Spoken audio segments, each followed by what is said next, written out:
Une news hyper boule pour le Bitcoin ou une nouvelle arnaque, les gars. On va parler de ça ce matin, enfin ce midi, parce qu'il y a une news très importante qui tombe mercredi.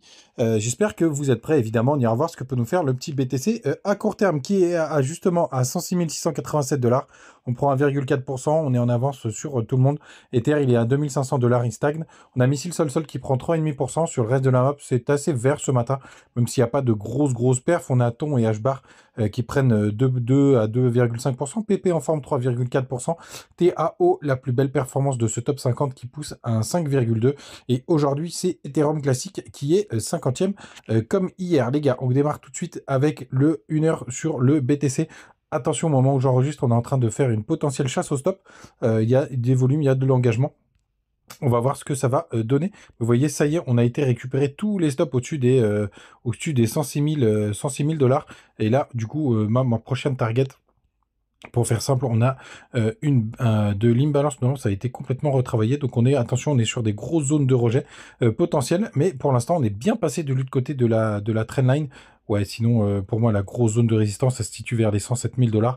On en est plus très loin. MACD commence à se courber un petit peu. Sur le 2 jours, on va essayer de revoir un nouveau croisement. Et du coup, le 3 jours est maintenu. Attention, de toute façon, sauf si on a une grosse chute, le croisement ne se fera pas sur les prochaines bougies. Donc à suivre, mais du côté du 4 heures, on est sur les zones hautes, donc avec une zone de probabilité de retournement qui peuvent être assez importantes, puisque ça y est, on a été gratté la liquidité. Ce qu'il faudra voir, attention, c'est qu'en plus, on a un petit gap qui est très léger, hein, c'est un gap H4, où est-ce qu'il est mon gap? Il est là, qui s'est formé, mais avec les mèches.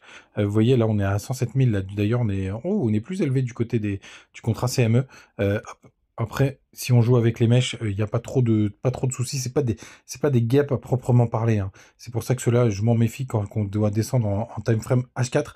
Mais par contre, ça peut créer quand même une petite pression baissière. Vous voyez, il est hyper léger. Et si on prend la mèche de 10 heures, il n'y a pas du tout de gap. Je le laisse par principe.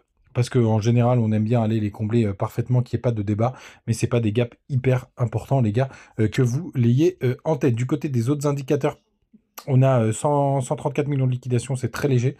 On a des fundings qui sont encore assez bas. Le dollar qui est toujours sous les 100 points. Et on est toujours sur le top du nombre enfin sur le plus bas, sur le bottom du nombre de Bitcoin sur les exchanges avec 2,09 millions.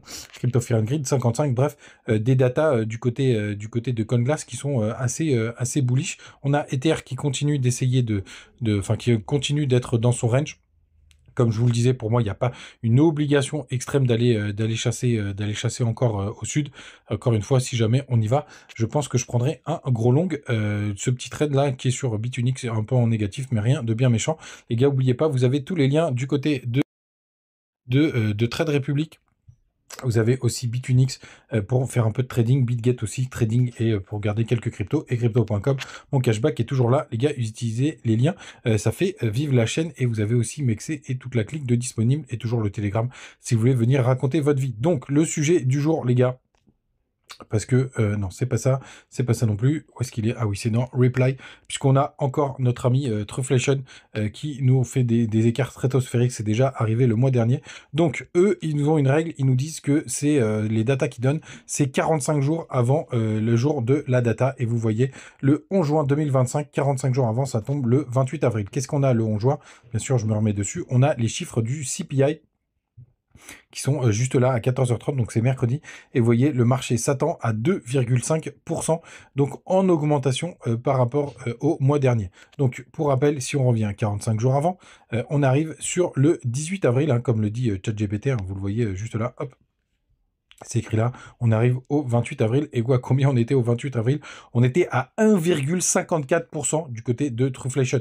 On peut regarder en direct live encore, hop. C'est juste là. Vous voyez, 16 mai, tac, tac, tac, je vais monter jusqu'au 28 avril. Si j'y arrive, c'est toujours un peu plus chiant de le faire de cette façon. 27 avril, bon, vous voyez, on n'était pas très loin. Tac, tac, tac, j'arrive jamais à le choper. C'est pour ça que je l'ai screenshot la dernière fois, parce que c'est hyper chiant.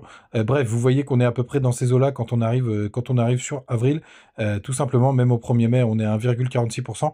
Et donc, je l'avais screenshot à 1,54. Donc, cet abruti de Trufflation, il va encore induire en erreur beaucoup d'investisseurs et il va peut-être nous faire un réajustement comme il l'avait fait la dernière fois. Hein. Je sais même plus où c'est. Donc, les gars, faites attention.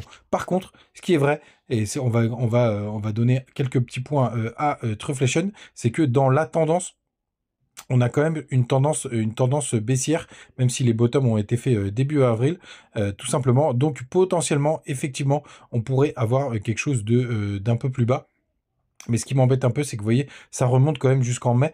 Donc au pire du pire, selon Trufflation, si jamais ils ont enlevé leur décalage, le point le plus haut sur le mois de mai, c'est à peu près à 2,04%. Donc si jamais on a un score et que Trufflation finalement est beaucoup plus court sur ses méthodes de calcul, ben on sera à 2%, ce qui serait encore en dessous du forecast qui est à 2,5%, tout simplement. Donc on va voir ce que ça va donner. On va voir s'ils font des petits réajustements, c'est leur spécialité. On va voir si jamais il y a le forecast qui baisse.